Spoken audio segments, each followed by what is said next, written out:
ናብ ሩስያ ዝኣተው ወተሃደራት ሰሜን ኮርያ ኣብቲ ኣብ ከባቢ ደቡብ ዩክሬን ዝርከብ ዞባ ኩርስክ ተዋፊሮም ከም ዘለዉ ወተሃደራዊ ኪዳን ሰሜን አትላንቲክ ወይ ኔቶ ኣፍሊጡ። ዋና ጸሓፊ ኪዳን ሰሜን አትላንቲክ ናይ ቀደም ቀዳማይ ሚኒስትር ሆላንድ ማርክ ሩተ መስሓለፍቲ ስለያን ምክልኻልን ደቡብ ኮርያ ድሕሪ ምዝራብ እዩ ህላዋ ሓይልታት ሰሜን ኮርያ ኣብ ሩስያ ከም ዘረጋገጸ ተዛረበ። ሓይልታት ዩክሬን ኣብ ዝሓለፈ ኣዋርሕ ነቲ ብምብራቕ ደፊኡ ዘሎ ሓይሊ ሚዛን ንምቕያር ናብ ውሽጢ ሩስያ ብምእታው ኣብ ዞባ ኩርስክ ሓያሎ ቦታታት ምቁፅጻሮም ይዝከር። ዋና ጸሓፊ ወተሃደራዊ ኪዳን ሰሜን አትላንቲክ ማርክ ሩተ እቲ ዓቢ ምግዳት ክብል ዝገለጾ ምውፋር ወተሃደራት ሰሜን ኮርያ ሓደገኛ መስፋሕ ኩናት ሩስያ ኣብ ዩክሬን ዘመልክት ምዃኑ ገሊጹ። ፕሬዚደንት ሩስያ ቭላድሚር ፑቲን ኣብ ዝሓለፈ ሰሙን ብዛዕባ ምእታው ወተሃደራት ሰሜን ኮርያ ተሓቲቱ መልሲ ካብ ምሃብ ተቆጢቡ እዩ። እዚ ልዑላዊ ውሳነ ናይ ብምባል ድማ ነቲ ሕቶ ብምኩሳይ ንጥቀመሉ ኣይንጥቀመሉ ኣበይን መዓስን ወይ ኣብ ልምምድ ስልጠና ወይ ኣብ ምልውዋጥ ተመክሮ ንገብር ንዓና ይምልከት ኢሉ። ትካል ስለያ ደቡብ ኮርያ ኣብ ዝሓለፈ ወርሒ ኣብ ዘውፅኦ መግለጺ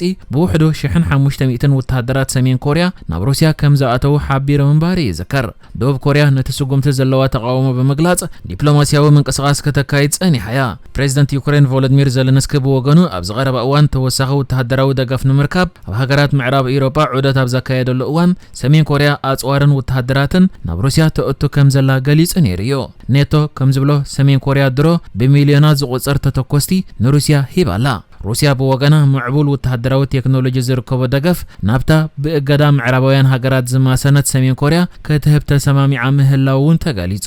መንጎ ፕሬዚደንት ሩስያ ቭላድሚር ፑቲንን መራሒ ሰሜን ኮርያ ኪም ጆንግ ኡን ዘሎ ሽርክነት ንሰላምን ጸጥታን ዓለም ይሃሰ ኣሎ ክብልውን ዋና ጸሓፊ ወተሃደራዊ ኪዳን ሰሜን አትላንቲክ ማርክ ሩተ ነቒፉ። ሓይልታት ሰሜን ኮርያ ናብቲ ሓያል ውግእ ዝካየደሉ ከባቢ ደቡባት ዩክሬን ምጽጉዖም ንምዕራባውያን ሃገራት ዓቢ ሻቕሎት ዝፈጥር ምዃኑ ይግለጽ። ሓይልታት ዩክሬን ቅድሚ ክልተ ኣዋርሕ ሃንደበት ናብ ውሽጢ ሩስያ ብምእታው ድሕሪ ዘካየድዎ ስርሒታት ኣብቲ ዝተቆጻጸርዎ ከባቢታት ቀጻሊ ውግኣት ይካየድ ምህላው ጸብጻባት የመልክቱ። ቀንዲ መላፍንቲ ፑቲን ዝኾነ መራሒ ጎረቤት ሃገር ቤላሩስ ኣሌክሳንደር ሉካሼንኮ ኣብ ዝሓለፈ ሰሙን ምስ ማዕከን ዜና ቢቢሲ ገይርዎ ኣብ ዝነበረ ቃለ ምሕተት ወተሃደራት ሰሜን ኮርያ ኣብ ጎና ሓይልታት ሩስያ ክዋግኡ ከም ዘይክእሉ ተዛሪቡ ነይሩ እዩ።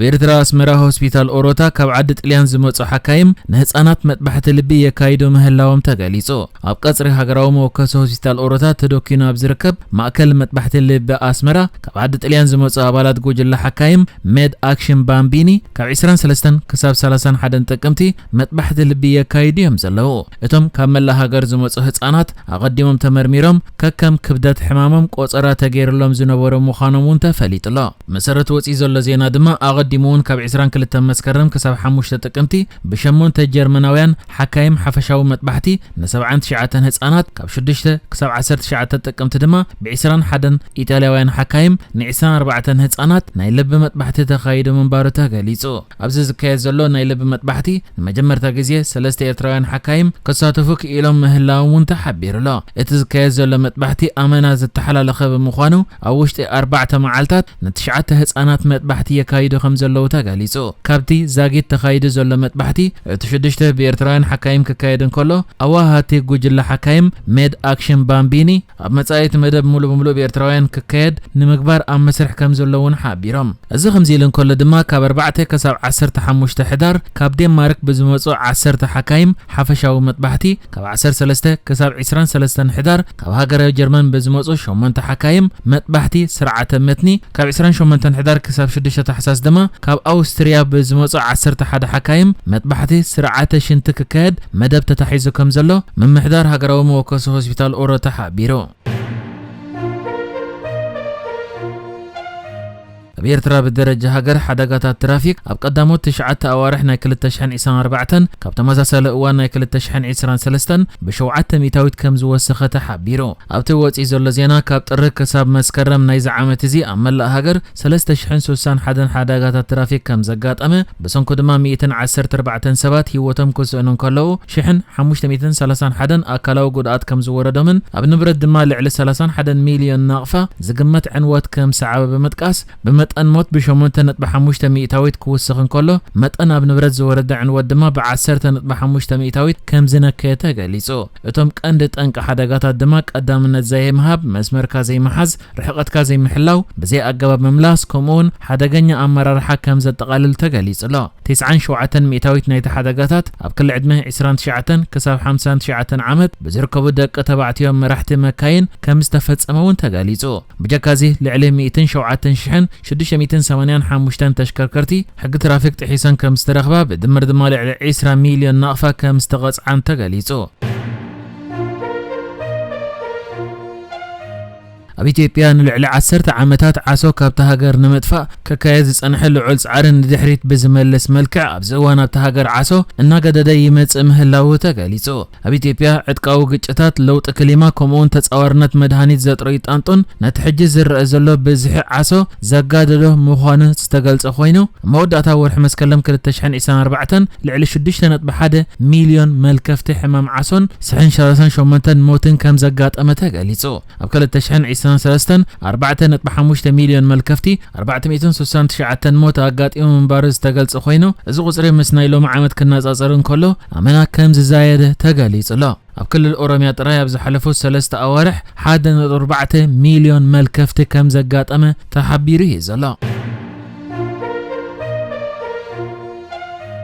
ኣብ ሃገረ ካናዳ ከተማ ኦታዋ ኣዲ 4 ቆልዑ ኤርትራዊት ጓል ኣንስተይቲ ብሓደ ምሉእ ሽሙ ተገሊጹ ዘሎ ኤርትራዊ መንእሰይ ኣብ ጎደና ኣብ ቅድሚ ክልተ ደቃ በበሊሕ ነገር መጥቃዕቲ ወሪድዋ ህይወታ ከም ሰኣነት ናይ ካናዳ ማዕከን ዜና CBC ሓቢራ እታ ማዕከን ዘርጊሓቶ ኣብ ዘላ ዜና እታ ምሉእ ሽማ ተገሊጹ ዘሎ ኣዲ 4 ቆልዑ ኤርትራዊት ጓል ኣንስተይቲ ሰዓት 11 ፈረቓን ናይ ቅድሚ ቀትሪ ምስ ክልተ ካብ ደቃ ንኽልተ ኣፕላንድስ ፖል ኣንካን ዝበሃሉ ጎደናታት ኣብ ዘራኽብ ቦታ ኣብ ዝነበረተሉ እዋን ኣብ ሞንትሪያል ዝቕመጥ ወደ 36 ዓመት ኤርትራዊ ኣብ ልዕሊ በሊሕ ነገራት መጥቃዕቲ ድሕሪ ምግባሩ ህይወታ ከም ሰኣነትን ንሱ ኣብ እዋን ኣብ ትሕቲ ቁጽር ኣትዩ በቀዳማይ ደረጃ ቅትለት ተኸሲሱ ምህላው ተሓቢሩ ፖሊስ ነቲ ቅትለት ኣብ ክሊ ብዕላማ ኣብ ልዕሊ ደቂ ኣንስትዮ ዝፍጸም መጥቃዕቲ የእትይዎ ምህላውን ነቲ ምስቲ ቅትለት ዝተሓዝ ተኸሲሱ ተታሒዙ ዘሎ ድማ በቀዳማይ ደረጃ ቅትለት ከሲስዎ ምህላውን ኣፍሊጡ እዛ ማዕከን ብተወሳኺ ኣብ ጸብጻባ ይፋለጡ ከም ዝነበሩን ካብ ናይ ቀረባ መሓዛ ሓበሬታ ከም ዝረኸበት ገሊጻላ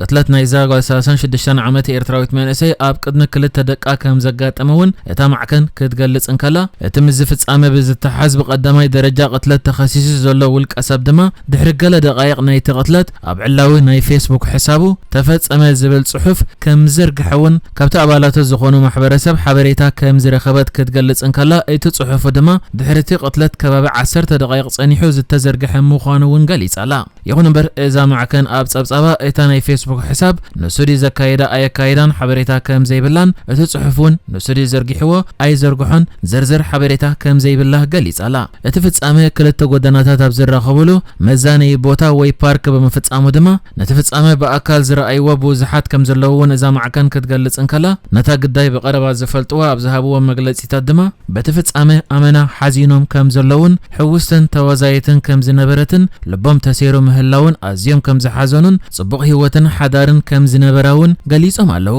ተኸሳሲ بعربك قداماي نا بيت فرد مغابايو كم زوعلون اذا معكن صحيفالا نحجز تدالو الزيناتات ازينيرو بكالك سب نرغب سلام نعخم